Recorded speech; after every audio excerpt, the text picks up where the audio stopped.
तमाम देखने और सुनने वालों को अस्सलाम वालेकुम।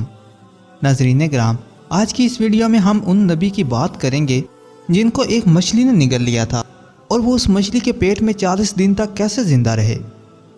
नाज़रीन कराम, इस हस्ती का नाम हज़रत यूनुस अलैहिस्सलाम है। तारीख़ में असूरी कौम एक ताकतवर कौम में गिनी जाती थी जिसका दारुल हुकूमत अशूर था।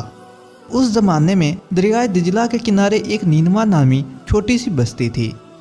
अशूर के बादशाह ने नीनवा बस्ती में एक बुत बनाया जिसे वहाँ के लोग खुदा का दर्जा देकर उसकी इबादत करने लगे, और इसी बादशाह को देखते हुए दूसरे बादशाहों ने भी ऐसे काम शुरू कर दिए। उन्होंने भी बुत और मंदिर बनाना शुरू कर दिए। नीनवा के बीचों बीच में अशूरी बादशाह का महल था जहाँ से वो बादशाह अपनी पूरी सल्तनत पर बादशाही करता था। अशूरी लोग पत्थर तराशने के फ़न में बहुत माहिर थे, यहाँ तक कि उन्होंने संगमरमर की दीवारों पर अपने देवताओं के बुत बना रखे थे। आशूर देवता उनका सबसे बड़ा देवता था और वहाँ के लोग उस बादशाह को भी खुदा का दर्जा देते थे और उसके आगे सजदा करते थे। ये लोग बुत परस्ती और शिरक में मुब्तला थे। अल्लाह ताला ने उस ज़माने में उस कौम की राह हदायत के लिए हज़रत यूनुस अलैहिस्सलाम को भेजा। हज़रत यूनुस अलैहिस्सलाम को जब नबूवत मिली तब आपकी उम्र 28 साल थी। हज़रत यूनुस अलैहिस्सलाम सबसे पहले अशूरी बादशाह के पास गए और उसे खुदाई के झूठे हक से दूर रहने का फरमाया और उसे अल्लाह ताला की इबादत की तरफ बुलाया। अशूरी बादशाह हज़रत यूनुस अलैहिस्सलाम की बातें सुनकर बहुत ज़्यादा गुस्से में आ गया और आपकी जान का दुश्मन बन गया।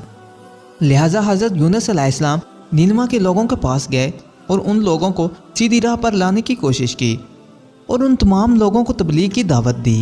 हज़रत यूनुस अलैहिस्सलाम ने उन लोगों को शिरक और बुत परस्ती से दूर रहने की तलकीन की, लेकिन अहले नीनवा ने ईमान लाने से इनकार कर दिया और अहले नीनवा ने अल्लाह के नबी को जुटला दिया। हज़रत यूनुस अलैहिस्सलाम मुसलसल उन लोगों की तबलीग करते रहे ताकि उनकी कौम के लोग राय हक पर आ जाएं। हज़रत यूनुस अलैहिस्सलाम ने 40 साल तक अपनी कौम को राय हक की तरफ आने की तलकीन की, लेकिन ये कौम मुसलसल हज़रत यूनुस अलैहिस्सलाम को इनकार करती रही और शिरक पर डटे रहे और यहाँ तक कि हज़रत यूनुस अलैहिस्सलाम को जान से मारने की धमकी दी। हज़रत यूनुस अलैहिस्सलाम अपनी कौम की बातें सुनकर मायूस हो गए। ये देखकर अल्लाह ताला ने हज़रत यूनुस अलैहिस्सलाम को हुक्म दिया कि अपनी कौम को बता दो कि 3 दिन तक उन पर अज़ाब इलाही आने वाला है। अल्लाह ताला के हुक्म की तामील करते हुए हज़रत यूनुस अलैहिस्सलाम ने अपनी कौम से कहा, अगर तुम लोगों ने 3 दिन में बुत परस्ती ना छोड़ी तो तुम लोगों पर अल्लाह का कहर नाज़िल होगा जिससे पूरा शहर तबाह बर्बाद हो जाएगा। लोगों ने यह सुनकर मजाक उड़ाया और कहने लगे कि हम तुम्हारे रब की तरफ से अजाब का इंतज़ार करेंगे। इसके बाद आपकी कौम ने इकट्ठ किया और मशवरा करने लगे कि आज तक यूनुस ने झूठ नहीं बोला, लिहाजा उनकी बात नज़रअंदाज नहीं करनी चाहिए। उन लोगों ने यह भी तय किया कि ये भी देखा जाए कि यूनुस अलैहिस्सलाम अगर रात को बस्ती में क़याम करते हैं तो अज़ाब इलाही नाज़िल नहीं होगा, अगर वो अपने घर में मौजूद नहीं हैं तो समझ जाओ कि अज़ाब आने वाला है। हज़रत यूनुस अलैहिस्सलाम रात को ही बस्ती से निकल गए। सुबह हुई तो अज़ाब इलाही का एक स्याह धुआं बादल की शक्ल में बस्ती वालों के ऊपर मंडलाने लगा। जब वो बादल उन लोगों को करीब होने लगा तो उन लोगों को यकीन हो गया कि अब हम मरने वाले हैं। असल में हज़रत यूनुस अलैहिस्सलाम अपनी कौम से नाराज़ होकर वहाँ से निकल गए, लेकिन उनको वहाँ से निकलने की वही नाज़िल नहीं हुई थी।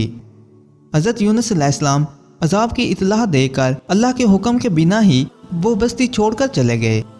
अज़ाब इलाही देखकर अशूरियों ने जब तौबा और इस्तग़फ़ार की तो अल्लाह ताला ने उनकी तौबा और इस्तग़फ़ार कबूल कर ली। जब हज़रत यूनुस अलैहिस्सलाम दरियाए फ़ुरात के किनारे पहुँचे तो एक कश्ती को मुसाफिरों से भरा हुआ पाया। हज़रत यूनुस अलैहिस्सलाम उस कश्ती में सवार हो गए। कश्ती सारा दिन आहिस्ता आहिस्ता चलती रही और फिर अचानक ऊंची ऊंची लहरें उठी और समुद्र में तूफ़ान आ गया। कश्ती में सवार लोगों ने अपना साजो सामान समुद्र में फेंक दिया ताकि कश्ती का तवाज़ुन बरकरार हो सके, लेकिन कश्ती का बोझ फिर भी कम ना हुआ। कश्ती में सवार तमाम लोगों ने अपने अकीदे के मुताबिक कहा कि इस कश्ती में एक ऐसा सवार है जो अपने आका से भागा हुआ है।